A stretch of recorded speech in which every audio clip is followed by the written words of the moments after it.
নমস্কার বন্ধুরা, আজ আমি পালং আর ধনিয়া পাতা দিয়ে আলুর দম তৈরি করব। আর দেখতে থাকুন কিভাবে করেছি। সামনেই সরস্বতী পুজো, আর সরস্বতী পুজোতে কম বেশি সকলের বাড়িতে খিচুড়ি কিংবা লুচি হয়, তার সঙ্গে যদি এভাবে একটু আলুর দম করে নেওয়া যায় বেশ হয়, তাই না?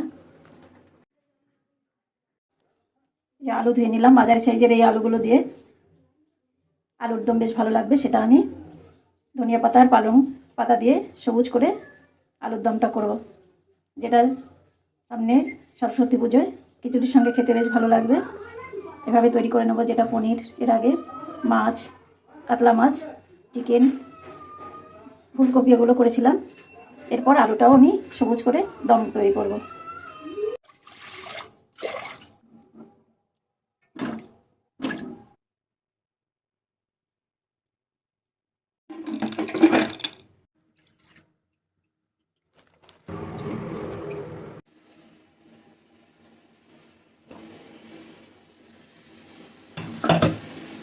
অল্প একটু এভাবে সিদ্ধ করে নিলাম।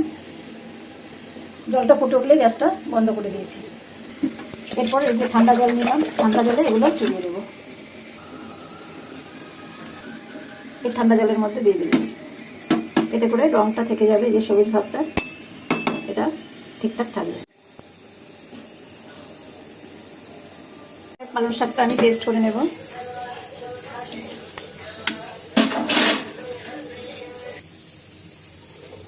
এর সঙ্গে একটু এই ধনে পাতা দেবো, কাঁচা লঙ্কা দিলাম, যে যেমন ঝাল পছন্দ করেন সেই বুঝে দিতে হবে।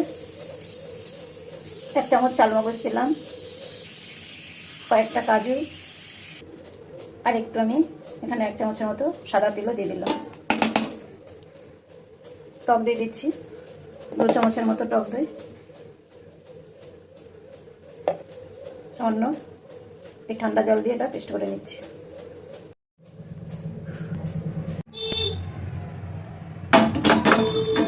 এভাবে পেস্ট করে নিলাম।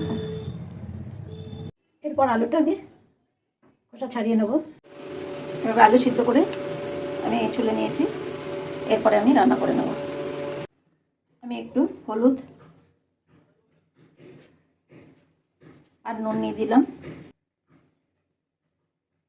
আর একটু লাল লঙ্কার গুঁড়ো এভাবে ছিটিয়ে দিলাম। এরপর আমি এগুলো ভেজে নেব। তেল দিয়ে দিলাম, জিরে, গোটা গরম মশলা, তেজপাতা আর শুকনো লঙ্কা, আর 2-1টা মৌরি দিয়ে দিলাম।